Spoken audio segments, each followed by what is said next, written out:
I'm Jackie. Standing at the industry awards ceremony, clutching the trophy for the year's most transformative innovation, I spot a familiar face in the crowd. It's Mr. Thompson, my former boss, sitting at a side table with an unreadable expression. Memories flood back, and I'm taken right back to the day I handed in my resignation.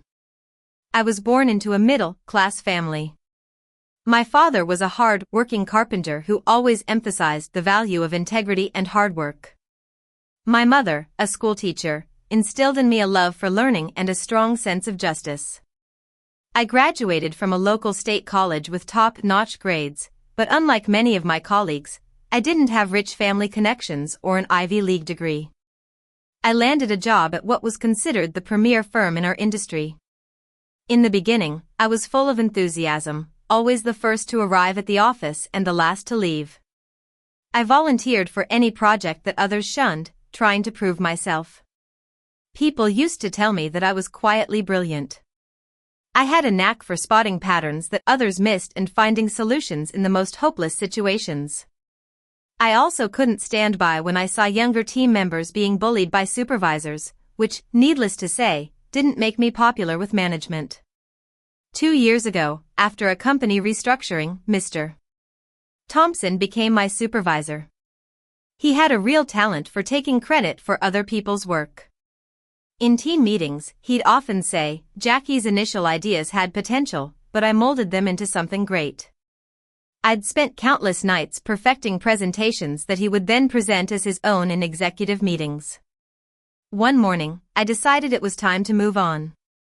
I'd arrived at the office at 7:30 as usual, reviewed client feedback, and updated project timelines. At lunch, I did what I'd been doing for the past 4 months. I slipped away from the office and walked to a cozy little cafe between a bookstore and a vintage clothing store.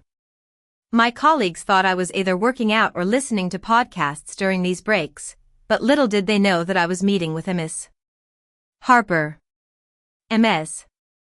Harper was a legend in our industry. 15 years ago, she'd single-handedly revolutionized the field before suddenly disappearing from the public eye. There were all sorts of rumors about her retirement, health problems, a family crisis, or even a secret government project. The truth was more complex. Our first meeting was pure coincidence. I'd attended a small, highly theoretical industry workshop that most professionals thought was a waste of time. The session ran over, and I found myself chatting with the presenter, asking questions that no one else had bothered to pose. That's when the presenter introduced me to Ms. Harper, who'd been observing from the back. "You see connections others miss," she told me, studying me intently. "That's rare." Over the next 4 months, we met regularly during my lunch breaks. We talked about industry innovations, new possibilities, and future growth. I never once mentioned the trouble I was having at work. Instead, I focused on solutions and creative approaches. She gave me increasingly difficult challenges to solve, and while I didn't always succeed, I always learned something. I didn't realize at the time that Ms. Harper hadn't really retired. She'd stepped back to find the right person to bring her new vision to life. During our 15th meeting, she said, "I've been watching how different people approach problems. Most stick to the old ways, but you create new ones." 2 days before I resigned, she made me an offer. "I'm putting together a small team," she said, stirring her tea. "The board has approved a huge budget based on my recommendation. I want you to lead the project." It was a dream offer, triple my current salary, a large amount of equity, and the chance to direct the most ambitious project our industry had seen in years. But it came with a strict confidentiality agreement until the official announcement. When I asked her why she chose me, her answer changed my life. "When systems fail people, you don't just complain, you build better ones." So, on that fateful day, I walked into Mr. Thompson's office and handed in my resignation. "You'll never find anything better," he laughed. "You're nothing without this company." His words cut deep, but I smiled and said, "You're right. Thank you for everything." He went on to say that I had limited qualifications and that the company had taken a huge risk hiring me. I thought back to all the hard work I'd put in. The 4 project proposals that had transformed our client acquisition strategy, the late night hours spent refining presentations that he presented as his own, resulting in a 37% increase in quarterly profits. And the international expansion project. I'd spent months researching it and presented a comprehensive strategy that the board had praised, but my application for the project lead position had mysteriously disappeared 4 times, and each time, it went to Mr. Thompson's golf buddy, who'd only been with the company for 6 weeks. I told Mr. Thompson that I appreciated the opportunity but that it was time for a change. He sneered, "Running away because you can't handle real responsibility?" And slid my resignation letter into a drawer. "Go ahead. I'll enjoy watching you fail." Little did he know that I was about to embark on a much greater journey. The day after my resignation, Mr. Thompson sent me an email, warning me not to come crawling back if I failed. I ignored it. Instead, I spent the next 3 weeks training my replacement and tying up loose ends on my projects. My colleagues thought I was crazy for leaving without another job lined up, but I kept quiet. On a Friday afternoon, when most of my colleagues had already left for the weekend, I cleaned out my desk. As I walked through the empty hallways with a small box of my personal belongings, I briefly doubted my decision. Was I giving up a stable job for something that might never work? But that doubt only lasted for 17 seconds. On Monday morning, I walked into Ms. Harper's brand new headquarters. A team of 12 innovative minds was waiting for my direction. By the end of the day, we'd mapped out a revolutionary plan that could either change the industry or end in failure. 3 weeks after I left my old job, the news hit every major industry publication simultaneously. The headline read, "Industry Revolutionary Returns with Groundbreaking Venture and Names Unknown Talent as Chief Implementation Officer." The photo showed me standing next to Ms. Harper. According to my friend who still worked at my old company, Mr. Thompson was in the middle of a quarterly board meeting when the news broke. A board member slid their tablet over to him with the announcement on it, and his face went as white as a sheet. He stammered through the rest of his presentation, which included several of my concepts that he'd previously dismissed as too ambitious and impractical. That same afternoon, I got a connection request from Mr. Thompson in my inbox, along with a message congratulating me and suggesting potential collaboration. I didn't reply. Not yet. The first 6 weeks at Ms. Harper's company were both exciting and terrifying. We worked 14-hour days in a converted warehouse, where the sunlight streamed in through the windows as we reimagined the future of our industry. For the first time in my professional life, my ideas were not only heard but also challenged, refined, and implemented. When we were preparing for our first investor meeting, Ms. Harper told me, "You need to present this to the board yourself. They need to see the mind behind the concept." I was hesitant. I thought it would be better if she presented since they trust your reputation. But her expression hardened. "Is that what you learned at your previous company, to hide your light?" Her words hit me hard. I'd become so used to having my contributions ignored that I'd started to expect it. That day, something inside me shifted. I spent the weekend rewriting the presentation, infusing it with my own voice and vision. When I presented to the board, there was a moment of silence. The chairperson leaned forward and said, "This approach is unlike anything we've considered. The risk is substantial." My heart sank, but then she continued, "So is the potential reward. You have our full support." That night, Ms. Harper and the team celebrated. As we were chatting, she quietly said, "Your former boss has been trying to reach me to arrange a meeting." I tensed up. What does he want? What people like him always want to be associated with success they didn't help create, she said. She then asked if he knew I was the mastermind behind the project. I shook my head. 8 weeks into the project, We were selecting companies for our pilot program. The process was rigorous and blind. Companies submitted proposals without knowing who would evaluate them, and our team assessed each proposal based on specific criteria, without seeing the company names. When the final list was announced, my former company wasn't on it. The next morning, Mr. Thompson called me. His voice was dripping with false warmth. "Jackie, it's been too long. I've been meaning to call you. Congratulations on working with Miss Harper. That's quite an accomplishment for someone at your level." The dig was obvious. I thanked him briefly. He then mentioned that their proposal hadn't been selected and claimed there must have been a mistake, that their submission met all the criteria. I took a deep breath and explained that the selection process was blind, and every proposal was judged on its merits. The silence on the other end told me that their proposal just wasn't good enough. He then suggested we meet so he could offer me some guidance on the project. I declined politely. After the call, I felt empty. I'd thought confronting him would be satisfying, but instead, I just felt tired. There was too much work to be done to waste time on the past. Or so I thought. 2 weeks later, an industry blog published an interview with Mr. Thompson. In it, he claimed that the core innovation of our project had originated in his department. The fundamental approach was developed under my leadership, he said. Certain elements were modified, but the core concept came from our team last year. My phone started buzzing with messages from former colleagues. Some were outraged on my behalf, while others asked if his claims were true. Ms. Harper forwarded me the article with a question mark. I sat at my desk, staring at his words until my vision blurred.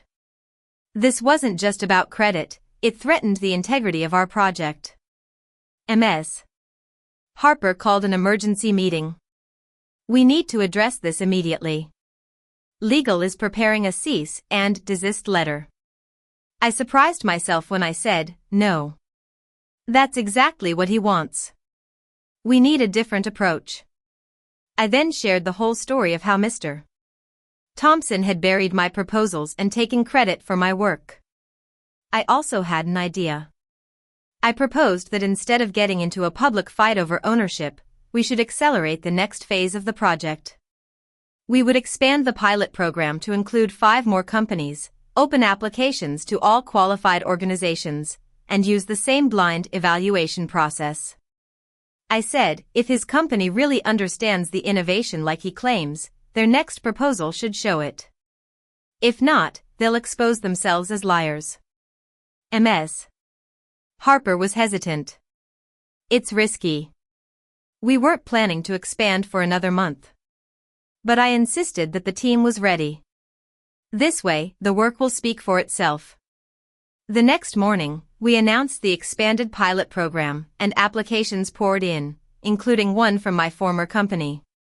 The evaluation team, which didn't include me to ensure fairness, reviewed all the submissions. When the results came in, Mr. Thompson's company ranked last.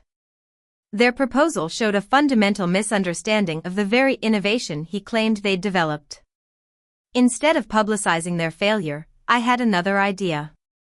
I told Miss Harper to invite Mr. Thompson to the quarterly review meeting to present his company's understanding of our approach to the board and the other pilot companies. She raised an eyebrow. "That's either brilliant or cruel." I replied, "It's transparent. If he truly believes they originated these concepts, he should be able to explain them." The invitation was worded in a way that Mr. Thompson couldn't refuse without losing face. He accepted immediately.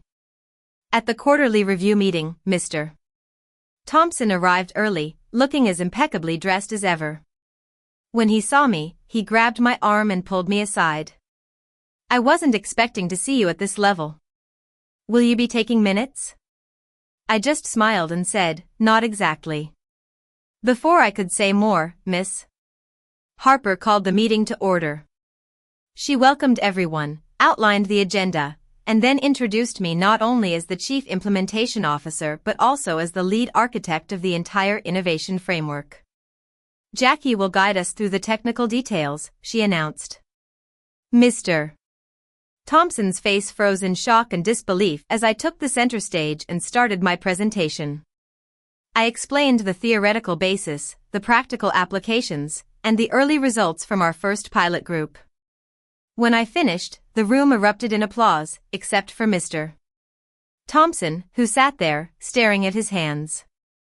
After that, representatives from each pilot company shared their positive experiences, including efficiency increases, cost reductions, and unexpected benefits in related processes. Finally, it was Mr. Thompson's turn. Ms. Harper introduced him as representing a company interested in joining the program and invited him to share his understanding of how our innovation would fit into his company's operations. He stood up slowly, straightened his tie, and said, "Thank you for the opportunity." As I've mentioned before, many elements of this approach originated with our team last year. A murmur ran through the room. Sensing the skepticism, he quickly changed his tune. However, today I'm more interested in how we can contribute to the next phase of development. That's when I raised my hand. Actually, Mr. Thompson, I'd love to hear more about your claim that your team originated this approach. Can you walk us through the specific elements you developed and when? The room fell silent, and all eyes turned to him.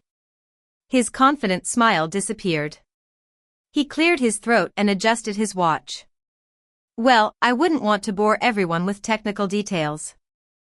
The parallels would be obvious to industry insiders. I insisted, this room is full of industry insiders. We're all eager to learn. His eyes darted around the room, but he found no support. I interrupted him again. Please be specific about the core methodology regarding client transformation. Which aspects did your team develop, and when? His panic was evident. He started mumbling about innovative approaches and forward-thinking strategies but avoided making any concrete claims. With each evasive answer, his credibility plummeted. Then, Ms. Harper stepped in. While Mr. Thompson collects his thoughts, I'd like to share something. She clicked a remote, and a slide with a timeline appeared on the screen. It showed the evolution of our approach, including dated records of every concept development, test implementation, and revision. The timeline showed my contributions dating back 2 years, with documentation that could only have come from my old company. Ms. Harper continued, before I approached Jackie, I did research on multiple companies in our sector. I spoke with board members, including those at Jackie's former employer. Board member Mr. Chen was particularly impressed by proposals repeatedly submitted by a strategy developer but never implemented. He provided copies of these proposals as examples of untapped potential. On the screen appeared copies of my rejected proposals, with Mr. Thompson's dismissive comments in the margins, like, too ambitious for someone at your level, and this shows a fundamental misunderstanding of market forces. These were the same concepts that were now the backbone of our revolutionary approach. Mr. Thompson's face went pale. Those documents were internal. Ms. Harper agreed. That makes your public claim to have originated them a huge ethical and legal problem. The meeting ended soon after. Mr. Thompson left without saying a word, leaving an awkward silence in his wake. Later that evening, I got a message from my former deskmate, Sarah, who still worked under Mr. Thompson. You won't believe what happened. There was an emergency all-hands meeting. Mr. Chin was there. Mr. Thompson has been put on administrative leave pending an investigation into misrepresentation of company achievements and suppression of innovation. Mr. Chen mentioned your name 4 times. I stared at the message, not sure how I felt. This wasn't the revenge I'd imagined. It was more complex. In the following weeks, Mr. Thompson resurfaced at a rival firm, telling a completely different story. He started describing himself as the discoverer of overlooked talent and claimed that he'd intentionally pushed me to leave so I could thrive elsewhere. Sometimes the greatest leadership is knowing when to let someone go, he said in a business podcast interview. I recognized Jackie's potential and knew she needed a different environment. My first reaction was anger. He was rewriting history to make himself look good. But when the podcast host reached out for my comment, I saw a chance for something better than revenge. I told the host, Mr. Thompson taught me valuable lessons. He showed me how easy it is for good ideas to be buried in a toxic environment. That's why I focus on creating a positive environment where everyone's contributions are recognized. The host asked if I thought Mr. Thompson deserved credit for my success. I replied, people who try to take credit for others' achievements are just showing their own insecurities. I'm all about creating an environment where everyone can shine. That interview changed everything. My inbox was flooded with messages from people who had similar experiences. Young professionals asked for advice on handling difficult workplace situations, and industry leaders wanted my opinion on promoting innovation. 6 months after my resignation, our approach had revolutionized the industry. Companies using our framework reported remarkable results, creating a long waiting list for the next implementation phase.